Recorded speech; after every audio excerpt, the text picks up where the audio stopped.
दोस्तों, एक गांव में एक किसान रहता था। वो बहुत ही ज़्यादा गरीब था। वो इतना गरीब था कि उसके घर में 2 वक्त की रोटी का इंतज़ाम भी बड़ी मुश्किल से हो पाता था। जब किसी मौसम की ख़राबी की वजह से, पानी की वजह से, खाद बीज की वजह से जब खेत में कुछ समस्याएं आने लगती तो वो किसान कभी कभी सब्जी की लारी भी लगाया करता था, ताकि उसके घर में खाने पीने का 2 वक्त की रोटी का कुछ इंतज़ाम होना शुरू हो सके या 2 वक्त की रोटी का इंतज़ाम हो सके। उस किसान के अलावा उसके घर में एक उसकी बूढ़ी माँ, उसकी पत्नी और उसके 3 बच्चे और थे। 5-6 मेंबरों का वो परिवार था। जब काफ़ी समय इसी तरीके से ऐसे ही चलता रहा तो उसका जो सबसे बड़ा बच्चा था उस किसान का, वो थोड़ा पढ़ने योग्य हुआ। वो पढ़ाई करने के लिए गांव के प्राइमरी स्कूल में ही जाता था। तो एक दिन वो बच्चा था, उस बच्चे का नाम था अमित। एक दिन उस अमित की माँ उस बच्चे से बोली कि बेटा देख, हम बहुत ही ज़्यादा गरीब हैं, हमारा परिवार बहुत ज़्यादा गरीब है। बेटा, अब तू ही इस परिवार की एक उम्मीद है। तू मेरी इस गरीबी को सुन और जो मैं तुझसे बोल रही हूँ, तू मेरी इस बात को ध्यान से सुन। अब तू ही एक ऐसा सहारा है, तू ही एक ऐसी मंजिल है इस परिवार की। तू अच्छी तरीके से ध्यान लगाकर पढ़ना बेटा, जो इस गरीबी से तू हमको निजात दिला सकता है। अमित अपनी माँ की बात को बड़ी गौर से सुनकर और पढ़ने के लिए कमिटमेंट कर लेता है कि अब मुझे चाहे कुछ भी हो जाए, कोई भी परिस्थिति हो मेरे सामने, मुझे पढ़ना पड़ेगा और मैं पढ़ूंगा। वो धीरे धीरे पढ़ता रहा। जब उसने 5वीं कक्षा तक वहाँ पे पढ़ाई कर ली तो कोई हायर सेकेंडरी स्कूल यानी 8वीं से आगे कोई और स्कूल गांव में था नहीं। तो किसी दूसरे गांव में 4-5 किलोमीटर दूर कोई स्कूल था, तो वहाँ पर पैदल जाने की व्यवस्था थी। अब अमित का जो छोटा भाई था वो भी थोड़ा सा बड़ा हुआ, तो वो अपने इस भाई की ऐसी लालसा को देखकर उसके मन में एक सवाल पैदा हुआ कि मैं तो पढ़ नहीं सकता, मेरा पढ़ने में मन नहीं है, क्यों ना मैं ऐसा करूं कि कुछ नौकरी करने के लिए चला जाऊं। तो उसने, अमित के भाई ने अपने पापा से बोला कि मेरा पढ़ने में मन नहीं है, तो मैं अब घर को छोड़कर कुछ नौकरी करने के लिए चला जाऊं, ताकि 4 पैसे भी आएंगे और मैं अमित की पढ़ाई में, और जबकि अमित का वो भाई जो था वो छोटा ही था। तो नौकरी की बात को सुनकर अमित के पापा ने और उसकी मम्मी ने उससे मना कर दिया कि नहीं बेटा, तुम अभी बहुत छोटे हो, नौकरी करने मत जाओ, तुम अभी पढ़ो मन लगाकर। तो वो छोटा सा बच्चा जो अमित का भाई था, वो पढ़ाई में उसका मन नहीं लगता था।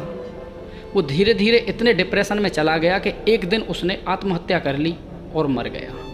अब अमित का भाई मर चुका था, तो अमित को घर के इस कांड से, जो उसके भाई ने किया था आत्महत्या जैसा अपराध, उससे बहुत घात लगा।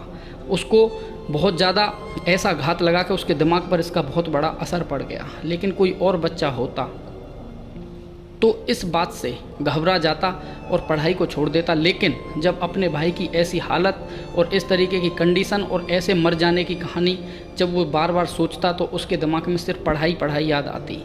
कुछ समय के बाद जब उसने 10वीं क्लास पास कर ली तो उसने अपने पापा से कहा कि पापा, अब मुझको एक अच्छे स्कूल में आप एडमिशन करा दो, मैं आगे अच्छी तरीके से पढ़ना चाहता हूँ और आपके लिए कुछ करना चाहता हूँ। और उसकी माँ भी उसको बार बार यही समझाती थी कि बेटा देख, हम बहुत ज़्यादा गरीब हैं, हमारे घर में 2 वक्त की रोटी भी नहीं है। अगर तूने कुछ नहीं किया तो हमारा परिवार इस जिल्लत भरी ज़िंदगी में और गरीब भरी ज़िंदगी में ऐसे ही आत्महत्या कर करके मर जाएगा। अपनी माँ की इन बातों से को सुनकर अमित और भी ज़्यादा अंदर से स्ट्रांग होता हुआ चला गया। कोई और बच्चा होता तो अंदर से टूट जाता। एक दिन अपने पापा से, जो बिहार के टीचर हैं आनंद कुमार, जो सुपर 30 वाले टीचर हैं, उनसे मिलने की इच्छा जाहिर की, उनके यहाँ पढ़ने की इच्छा जाहिर की। उसके पापा ने आनंद सर से मिलकर अपने उस बच्चे को उनके साथ में पढ़ने के लिए रख दिया। जब आनंद सर और बच्चों को पढ़ाते थे तो और बच्चे हार थक के सो जाते थे, लेकिन अमित देर रात तक पढ़ता था और जल्दी सुबह को जग जाता था। तो एक दिन आनंद सर उस अमित से बोले कि बेटा अमित, तुम इतनी मेहनत क्यों करते हो, तुम्हारा स्वास्थ्य खराब हो जाएगा। तो मेरे दोस्त जानते हो अमित ने क्या बोला? बोला कि सर, मुझे मेरे पिता की गरीबी और मेरी माँ की जो भीगी हुई पलकें हैं ना, और मेरे भाई ने जो आत्महत्या कर ली, मुझे उनके विचार, मेरे घर की गरीबी और मेरी जो माँ की जो मुझसे अभिलाषा है, जो लालसा है, वो मुझको बार बार याद आती है।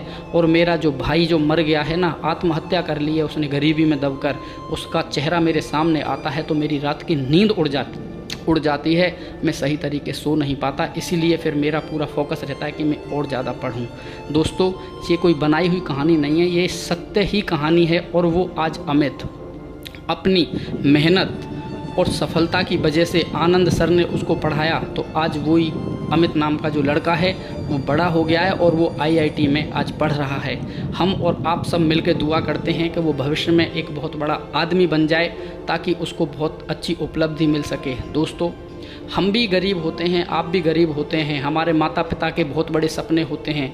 कुछ ही ऐसे स्टूडेंट होते हैं, कुछ ही ऐसे विद्यार्थी होते हैं जो अपने माता पिता की गरीबी को देखकर सही दिशा में पढ़ाई करते हैं, वरना कुछ ऐसे स्टूडेंट होते हैं जो अपने माता पिता को दिलासा देते रहते हैं और गलत संगत में पड़ जाते हैं, और अपना उनका जो पढ़ाई का एक वक्त होता है वो उस वक्त को ऐसे ही गंवा देते हैं। दोस्तों, आप देख रहे हैं उड़ान मोटिवेशन ब्लॉग, और आपको मेरे द्वारा दी गई कोई भी जानकारी अगर अच्छी लगती है और मोटिवेशन मिलता है तो आप सिर्फ बदले में मेरी वीडियो को लाइक कर देना, ताकि हमारा भी मोटिवेशन बना रहे। मिलते हैं आगे किसी ऐसे ही अच्छे, जोशीले और मोटिवेशन टॉपिक के साथ में। तब तक आप अपना ख्याल रखिएगा, स्वस्थ रहिएगा। जय हिंद, जय भारत, वंदे मातरम। थैंक